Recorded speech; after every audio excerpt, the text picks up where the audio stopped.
The world. What a marvelous place. Seek freedom, and it will lie stretched out before your eyes. If the endless dream guides your restless spirit, seize it! Raise your flag and stand tall! Think back to the time when my search first began. Okay, that wasn't even like, I was gonna do a different intro altogether. I just got the third opening stuck in my mind here. Okay, so do you guys ever think that, like, okay, we have all these crazy theories about the One Piece world, right? Like, you know, reading the story, like we make YouTube videos about it and everything. Do you ever think there's like people in the One Piece world itself, like just regular civilians that don't know everything that's going on, but they like have their theories on like what the One Piece is and like how the world really is structured? Like, you have to guarantee there has to be like in some random bar in the West Blue, to paint you a picture, you walk in and there's just some crazy homeless man in the corner and he's just like scribbling on the table or something, and he's just like, oh, you know what I think the world government is run by a single king. Yeah, there's someone above the Gorosei that rules over the whole damn thing and no one knows about him. And everyone's just like, okay, Harold, that's great. You know, all right, buddy, I think you've had a little bit too much to drink today. No, it's true. Also, have you looked at a map of the world? This point right here, Reverse Mountain, that kind of looks like an X. I wonder if all of Reverse Mountain and all of the red line is gonna collapse, and then that's where the One Piece is, right there. And everyone's like, okay, Harold, we're just gonna escort you out now, buddy, okay? Like, sorry for everybody named Harold. I'm sure you're fine. You're not getting kicked out of bars on the daily. Maybe you are. I don't know what your life's like.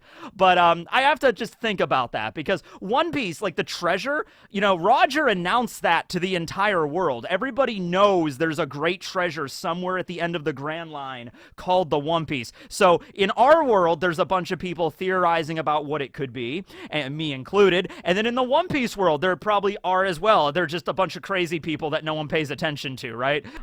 So yeah, last chapter though, Chapter 1056 of One Piece, we had so much stuff dumped on us that yeah, so I feel like I need to just cover an entire video just about like extra stuff from that, okay, before we get into individual videos talking about like specific subjects. Like, I'm going to make a whole video about the man with the flame scar, or the man marked by the flames, okay? That has to be its own separate video.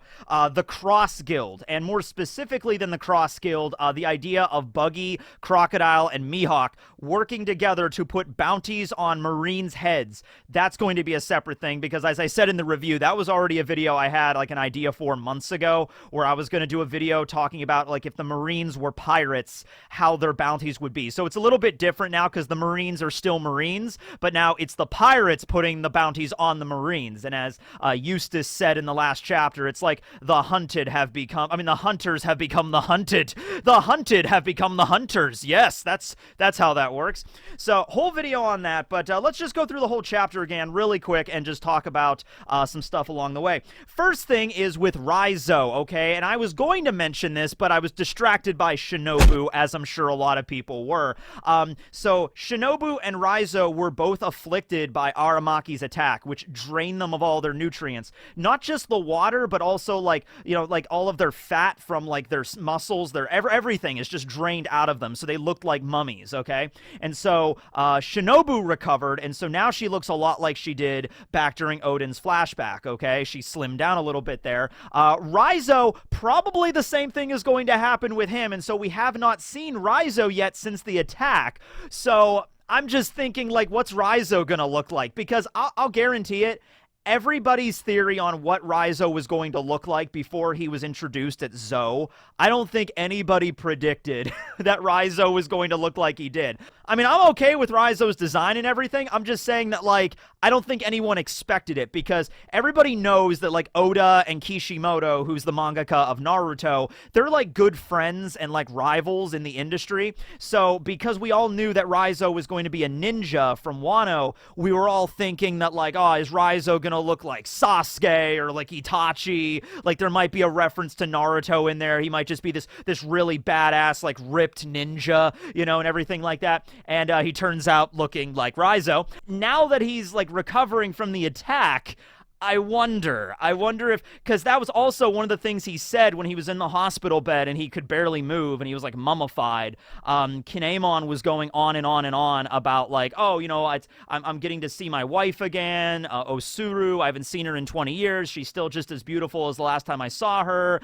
She's going to move to the flower capital with me. We're going to live happily ever after. And then you have Raizo in the bed that's just like, I wish I was as popular with women. So maybe that's foreshadowing. Maybe Raizo, next time we see him, he's going to be like this ripped, buff ninja, and he's just going to be like, I'm Raizo of the Mist, and he's just going to be like a national celebrity in Wano now. I don't know, but I wanted to bring that up, okay?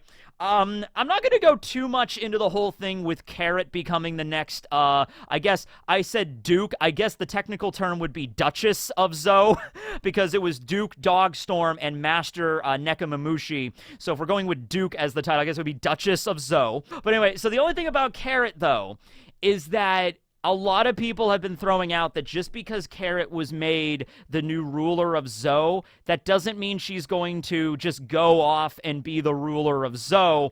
A lot of people are throwing out the idea that, like, hey, wait a second, Tekking, she could still join the Straw Hats. She could just run away from her responsibilities, stow away on the Thousand Sunny, and then we're like a few miles outside of Wano. The Straw Hats are sailing southeast, I guess, to their next destination. I guess they agreed that they're going to go southeast. And then, like, in the middle of the ocean, Carrot just pops out of a barrel like, I'm back, everybody! Oh, boy. That would simultaneously... I would be fine with that, of course, but that would piss a lot of people off. Like, damn it! How do we get rid of her? You know what I mean? So that would just be funny just to see the reactions from everybody. That's not completely off the table. I still think that she is just going to go back to Zou. This is a really big responsibility. This is literally the two leaders of your nation coming to you and being like, you are the next ruler of Zou. You are going to follow in Pedro's footsteps, even though some people have brought up that even that doesn't make any sense for them to use Pedro as the reason for her to become the next ruler, because people brought up that, like, Pedro's whole thing, and it's true, was like he wanted to get out to sea. Right? Like, Pedro, when he was a little jaguar mink and Roger was there, he's like, I want to travel with you. And Roger's like, maybe someday, son, but not now. And so Pedro started training and training and training, and then he went out to sea as the Nox Expeditionary Party with Zeppo, and then they were classified as a pirate crew by the government, so they just started, okay, I guess we're a pirate crew now, so they're in the Nox pirate crew, ended up in Big Mom's territory. The whole thing with Pedro all centers around him wanting to get out there in the world and explore and learn about the Poneglyphs, kind of like what Robin's whole story is. So it doesn't really make a lot of sense thematically for Nekomamushi and Inuarashi to be like, Pedro passed the torch to you, Carrot. And Carrot's like, well, yeah, he did before he died. He told me. And then Nekomamushi and Inuarashi, yes. And that torch is that you go back home and you lead the nation. And it's like, I don't think that's what Pedro really wanted in life, but okay, I guess. So, like, from that perspective, I guess it does make more sense for Carrot just to, like, bunny hop onto the Thousand Sunny and just hide, and then they pop out. Then there's an old theory, guys. There's an old theory. I made a video about this probably back in, like, 2017, right? It's like 5 years ago now. I've been talking about One Piece crap. When will it end? I hope never. I hope never, okay? But there's an old theory about the, so Monet, right, who was a member of Doflamingo's family, who was working with Caesar Clown. She had the Yuki Yuki no Mi, which is a snow Logia. She died on Punk Hazard. At least we can assume she died. Caesar stabbed her heart, and, I assume that killed her. But what happened to the Logia? What happened to the Yuki Yuki no Mi then? And so the theory goes that because Punk Hazard was such a frozen wasteland, it was like the Arctic, right? The nearest fruits would have actually been Nami's Mikan trees on the Sunny. So the theory goes that, Monet dies, her fruit got reincarnated on one of the Mikons. But, you know, like, Nami has, like, a whole grove of those trees on the Thousand Sunny, right? So there's probably, like, dozens and dozens, if not over 100, you know, individual Mikons on the Sunny at any given moment. And, you know, she's not going to, like, inspect every single fruit every single day to identify if it turned into a devil fruit or not, you know? And so that was a while back, but the idea goes that, like, what if Carrot were to eat the Yuki no Mi, and she would gain the powers of the snow fruit, and then she would be a snow bunny, which is actually, like, I think in Japanese, in some Japanese story, there's a reference to, like, a snow rabbit, okay? And I think that's actually even been referenced a little bit in One Piece already with the Loppins, but there is, like, a whole basis for that, like a folk tale kind of thing. And so I made a theory video about that a long time ago. I don't know, like, I have this feeling that, like, no, Carrot is just going to go back to Zoe, and she is going to be the ruler, and then, you know, whatever, and then we'll have, you know, her as the ruler of Zoe, and whatever, maybe she'll make an appearance in, like, an epilogue of the story or something. You know, we cut all over the world, we see, like, Viola is the new queen of Dressrosa, Vivi's the new queen of Alabasta, and, you know, Carrot's the Duchess of Zoe, and then we see all the different Straw Hats, like, reuniting with their friends in, like, 20 years or something. Maybe we'll get something like that. But also the idea is, like, yeah, other people were saying, like, you know, she could just travel with the Straw Hats for now and then just do that and then go to Laugh Tale and everything. And then after that, she could go be, you know, the Duchess of Zoe. It's not like she to, you know, do that right now at this moment. You know what I mean? Like, the Straw Hats journey is not going to last very much longer. Like, in the context of the story, the Straw Hats are probably less than a year away, probably way less than a year away from finding Laugh Tale, finding the One Piece, and Luffy becoming king of the pirates, right? Like, I don't see another big time skip on the horizon or anything, so, yeah, I don't know. It's a thing where it's like, and I know I said I wasn't going to spend that much time on this, but, like, people are getting my hopes up now that, like, I made my peace with it. I'm like, okay, Carrot's not going to join. It's fine. It's okay. And everyone's like, but she still might. And I'm like, don't get my hopes up. Let's just move on. You know, just like, okay, she might stow away. Who knows? I don't know. Next up, I want to talk about the geography that I mentioned in the review, okay? So I went on that whole thing about geography, and I showed the map and everything. I'll pull it up here again really quick, just a map of the world next to the map that we saw in the last chapter that Law was talking about the different islands that are, you know, next to Wano and everything. So I'm showing this map, I'm looking at this, and I'm like, this doesn't make any sense to me. You know, maybe Oda reversed something or flipped something upside down. And a lot of people corrected me on this, and they said, well, that map actually does make sense, Tekking, if the Straw Hats are still on the other side of the planet, you know, reverse side of what this world map looks like. It does make sense. And I'm thinking, well, yeah, it would, except that would mean that the Straw Hats are still on the first half of the new world. And I just always assumed, like, they were, like, either at the halfway point or, like, well past it at this point in the story. I just assumed, right? And there was never any indication otherwise. There was never, like, a moment where, you know, some character says, you know, Wano is at the halfway point of the new world. Like, no one's ever said that, so that's just me, like, headcanon, me just assuming. But, you know, like, they went to Punk Hazard, and then they went to Dressrosa, and then they went to Totland, and then Zoe is somewhere around there, and then they ended up in Wano. I like, the story is ending soon, you know what I mean? Like, we're in the last saga, and like with a lot of people, like, just looking at this map really quick, Crazy Harold's map, I just assumed Laugh Tale was, like, in this general region, like, right behind Reverse Mountain at the very end of the New World. But if that's the case, like, the Straw Hats might be over by the G still. The G! Loud G presents geography. Is like, the Straw Hats are right around this G! You know? So I assume they were over here, like, in between the N and the D or something. Like, they were getting close to the end of the Grand Line, right? They were closer to the D!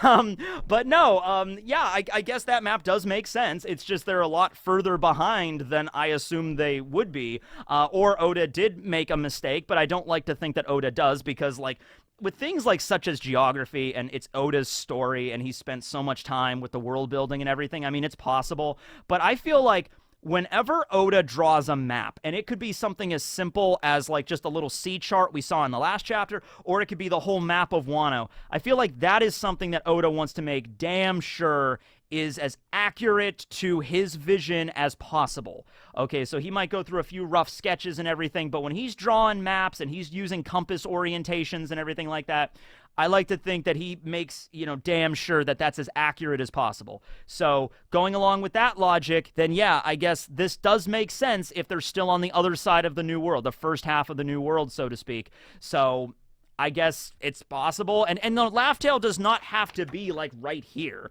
Laugh Tale could actually be anywhere, honestly. They might even have to, I don't know if they have to double back to the, Paradise side or whatever, or maybe some other region of the world, but I guess in theory it could be anywhere on the planet, right? So, yeah, I just wanted to bring that up because a lot of people, mentioned the geography question, and they were just like, it does make sense if it looks like this. And I'm like, okay, I guess that's the case.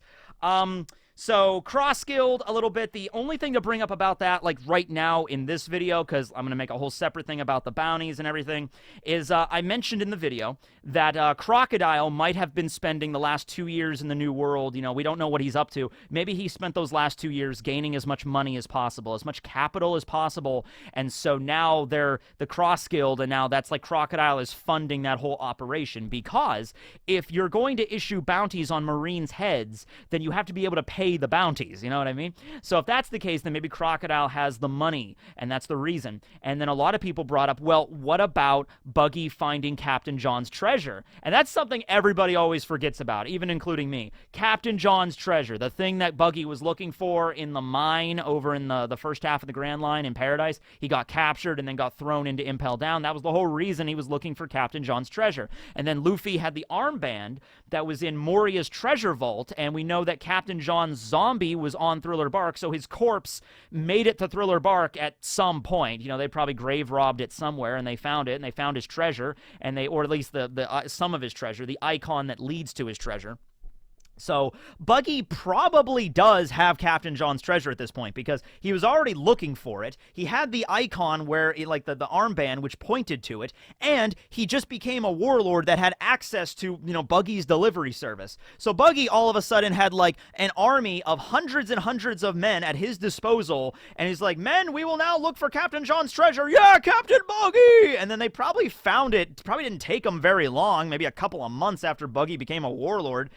Found the money and then funded the Kalibali operation, the Buggy's delivery.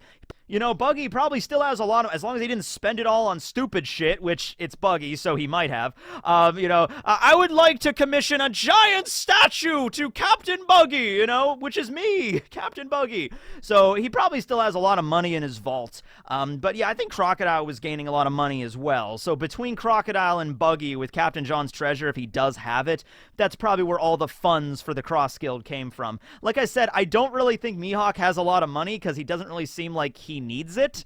You know what I mean? Like, he doesn't seem to be, like, materialistic in that way. I mean, the dude does live in a castle, but he's technically squatting in the castle, right? He didn't, like, build the castle or, like, buy the castle. He just kind of... When Mihawk wants to live somewhere, he just shows up and just starts living there. You know what I mean? And, like, what are you gonna do about it? Like, Mihawk, if he wanted to, he could be just sailing in his little coffin boat, and he's like, I feel like sleeping in an actual bed tonight. And he just shows up on some random island, and he goes to the Lord's house, like mansion or whatever, and just opens the door and just walks in and just falls asleep on, like, the Lord of the island's bed. Are you going to wake him up? Are you going to say, excuse me, sir, you're not allowed to do that? It's just like... So that's how kind of Mihawk does it, right? But yeah, he's still very powerful and intelligent. So yeah, another video about the Cross Guild, so just wanted to bring that up. Okay. This is going to be sort of the main focus of this. And this is, like 20 minutes into the video, but here we are. Talking about the kid pirates getting Big Mom's Poneglyph. So I mentioned this in the video. I was genuinely confused by this, okay? And the official version came out on Viz today, and so I got to read what the official version of that line was, because it was one line in the chapter. After Law handed over Kaido's Poneglyph etching over to Kid, they were looking at it, and Killer says that, oh, we already had one that we got from Big Mom's commander, So now we have this one that we got from Kaido. Kaido had one too, all right? So the implication is that Big Mom's Poneglyph was also stolen in some way, shape, or form, or an etching of the Poneglyph was stolen in some way, shape, or form by Kid's crew, all right? So Kid's crew that we know of have 2 Poneglyph etchings. Law has also 2, unless the Straw Hats gave the one from Totland to Law. And the Straw Hats have 3. They have the one from Zoe, which Kid is missing, the one from Totland, which Law might be missing, and then they all have the one from Wano that, you know, they defeated Kaido. They all have that one. They're on even keel there, okay? So the official translation, let me just move that over here really quick.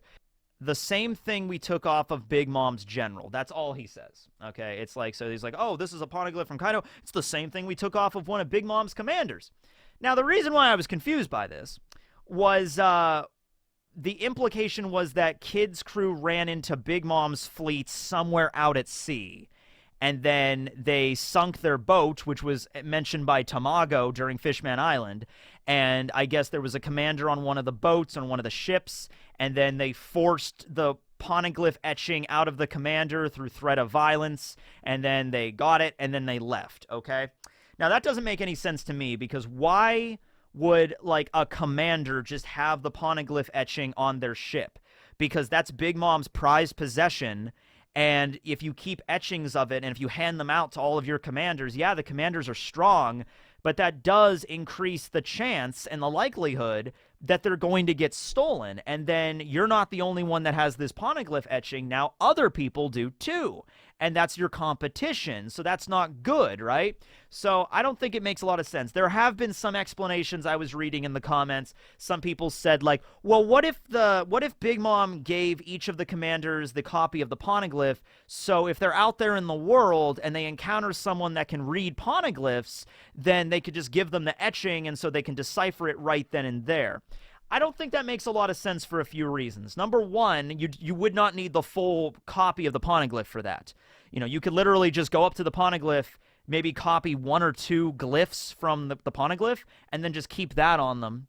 And then if they run into somebody that's like, I can read Poneglyphs, then you just show them those 2 sigils, those 2 glyphs, and be like, okay, what does this say then? And if they're able to read it, then that's proof. Here's the other problem, though. Let's say that was the case. Let's say that the commanders have etchings on them at all times on their ships. So just Katakuri, Cracker, Smoothie, and used to be Snack. But his Poneglyph privileges were revoked, let's say. They're sailing around the world, and let's say they stumble upon somebody that's a member of the Third Eye Tribe, or they stumble upon a survivor of Ohara, or the man marked by flames, or whoever that's going to be. And they're like, you can read Poneglyphs. And they're like, yes, I can. And it's like, okay, what's this say? Shows them Big Mom's Poneglyph. And he's like, ah, yes, this mentions a location. I'm like, good, where's the location? Like, here. How would they know that that person's telling the truth? Because so few people can read Poneglyphs. Let's say Katakuri runs into somebody that claims to read Poneglyphs. Like, what does this say? Go to this island. How does Katakuri know this dude's telling the truth? He doesn't. You know what I mean? So they could be sending Big Mom's crew on a wild goose chase somewhere. Or they could be sending them to somewhere dangerous. Like, oh yes, the Big Mom pirates want to know where this road Poneglyph points. Yes, it's right in the middle of Giant Volcano Explosion Island. Island that there's a giant volcano that will explode and kill everything on it, and that's where you need to go next. You know, just like, I mean, they could mess around, or they could just lie and just be like, it's in the South Pole. Just like Big Mom's like, Mama, we're going to the South Pole. Cut to Big Mom in the South Pole. Damn it! So obviously a lot of people commented their explanations on how they think this went down. There was a lot of different explanations. Most of them I don't think are feasible, though. One explanation was, what if, and I even kind of thought about this, but I'm like, I don't think Oda would do that. What if the Poneglyph that Killer was talking about that they got from Big Mom's commander, what if that wasn't Big Mom's, like on Whole Cake Island? What if that was the 4th one? Like, what if one of the commanders were out there in the world and they found the last road Poneglyph and they made an etching of it and they were heading back to Whole Cake, and en route, that's when the Kid Pirates attack them, and then took the Poneglyph etching and then made off with it, and the commander just never told Big Mom out of threat of like, so I found the last road Poneglyph, and then I immediately lost it. I mean, they would die right there. I mean, there wouldn't be much recourse for that. I don't think that's the case. I don't think that's what the message that Oda was trying to tell us. I mean, I guess it could be, but I doubt it. Another one was that there was, like, basically Kid's crew broke into Totland and, like, made it all the way to Whole Cake, got into the treasure room on Whole Cake Chateau, snuck in, found the Poneglyph, made a copy, and then managed to get the hell out of there. Okay? I don't think that's possible, and the reason for that is I have a few, mentions here of the time that Kid was in Big Mom's territory, because it was actually mentioned a few times in the story that I forgot about. The first time it was mentioned was by Brûlé, and this was in Volume 83 in Chapter 837. So this is when Nami and Luffy and Chopper, they're all in the Seducing Woods, and they run into Brûlé, and she says, I've seen countless faces of despair from lesser crew members like you, who were all so certain that their captain would be the one to claim the Pirate King's mantle. Many of them have wandered into Mama's domain in the past 2 years. She mentions 4 members of the Supernovas that managed to get into Big Mom's territory in the last 2 years before Luffy did, okay?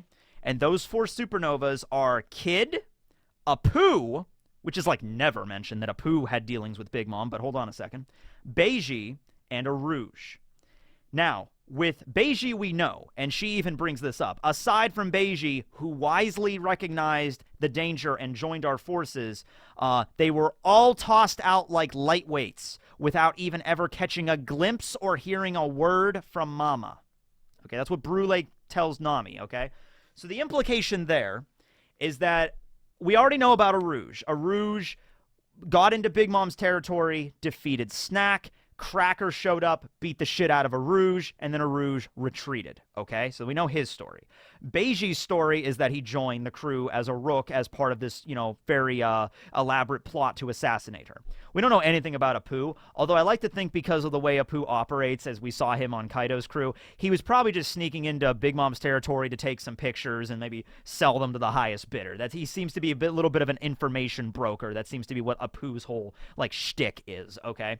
And then we have Kid, who was mentioned, okay, right here in chapter 837 in Volume 83, that Kid did get into Big Mom's territory at some point, okay? But entering her territory and making it all the way to the treasure room in the center of Whole Cake Island and Whole Cake Chateau, in her castle, without even catching a glimpse or hearing a word from Big Mom, because that's the way Brûlé spoke about it. Brûlé spoke about it like Big Mom never even cared that they were here, never found out about them, never fought them, never saw them. Meanwhile, we saw, when the Straw Hats snuck in, Big Mom fought against Brook, fought against Luffy briefly, you know what I mean? I find it very hard to believe that Kid could make it all the way to the treasure room without Big Mom ever, even finding out about it. And also, with Beiji's crew, I could sort of see it because they're more, professional, and they're good at working with stealth. Law's crew, I could even see it. Kid's crew, though. Kid's pirate crew doing a stealth operation into Whole Cake Chateau. I don't see that happening, all right? Now, there was another mention of this later on during Volume 92, which was when Kid himself commented on his dealings with Big Mom's crew. There was a bunch of people in the prison, Caribou, that were, spreading rumors that, oh, that's Captain Kid over there. I hear he lost an arm to Big Mom. And so Kid walks over, and he's just like, don't spread lies. I've never tried to go after Big Mom's head. All I did was I wounded one of her generals, and I took what I meant to take. And he goes on to say that I lost my arm in a battle with Shanks' crew. He lost an arm to the Red Hair Pirates. He doesn't say he lost the arm to Shanks, though. He just said a member of the Red Hair Pirates, so maybe Lucky Roo or somebody ripped off his arm. Who knows? So that statement in Volume 92, as well as the statement from Killer in the most recent chapter, 1056, definitely seems to imply that they defeated one of Big Mom's commanders and they got the Road Poneglyph etching from said commander. That's the way I'm taking it with all the context clues. There's another theory that a lot of people were mentioning, and I like this one. This is a really good one here.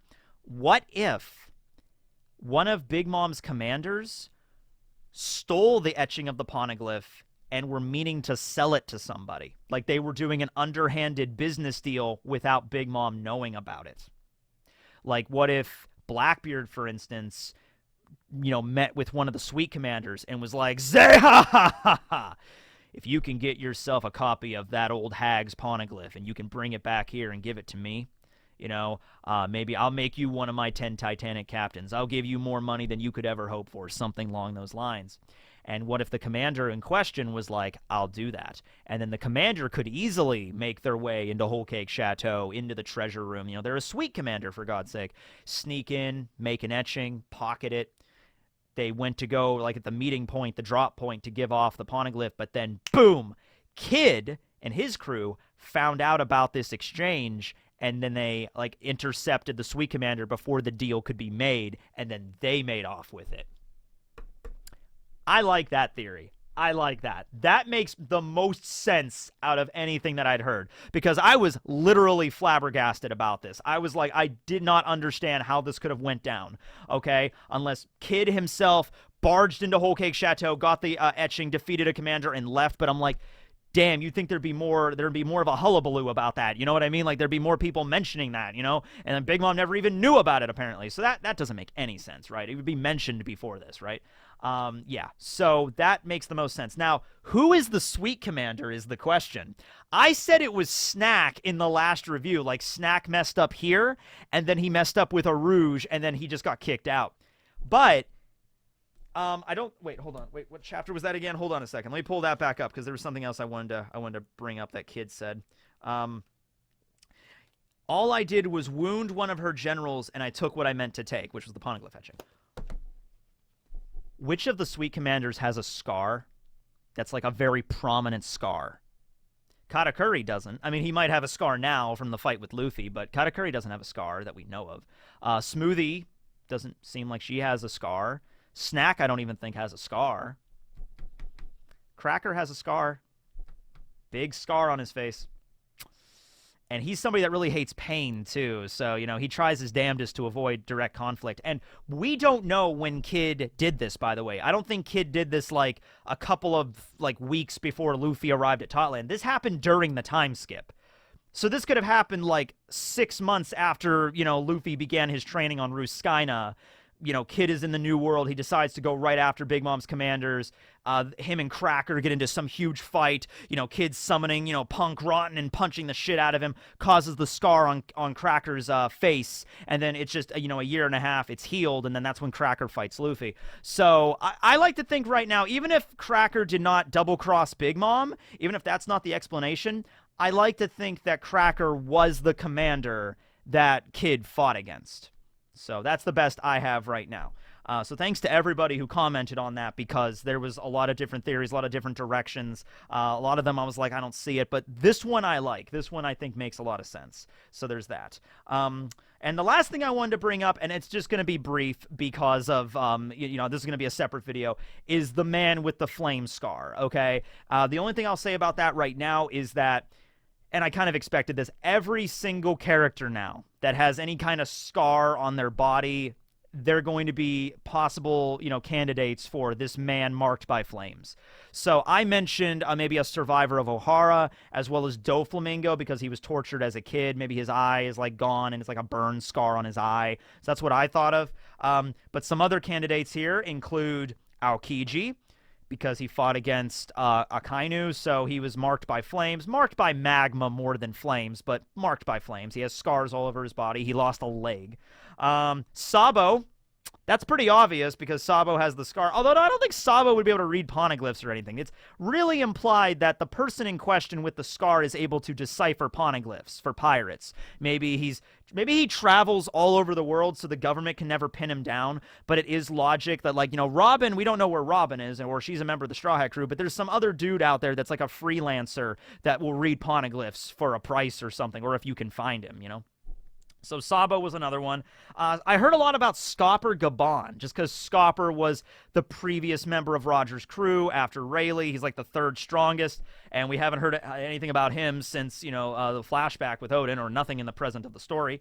So I like to assume he's still alive out there somewhere. We don't know if he has a scar, but he might at this point. I mean, it's been 20-something years since we saw him on Roger's crew. A lot of people are throwing out Scopper. One person threw out Zuko. So they're going to go to the Avatar universe, find Prince Zuko, and maybe he will be able to decipher poneglyphs. I don't know if he has that ability, but maybe he does. The Fire Nation has a lot of information. Maybe they can go to Wan Shi Tong's, spirit library. That he would probably have the information on how to decipher poneglyphs. He's a giant owl, after all, so that makes sense. But as you can imagine, like, everybody's just like, this person with a scar, this person with a scar, this person with a scar. We'll get into that in a video, but that's the video for today. I forgot to write down Komodo dragon facts. I'm sorry. I had so much other stuff to write down for this. I forgot about that. So next time we'll get Komodo dragon facts. Thanks for watching, everybody. But this will be Tekking and Barry and a plant and a globe signing out. Geography is everything and forever.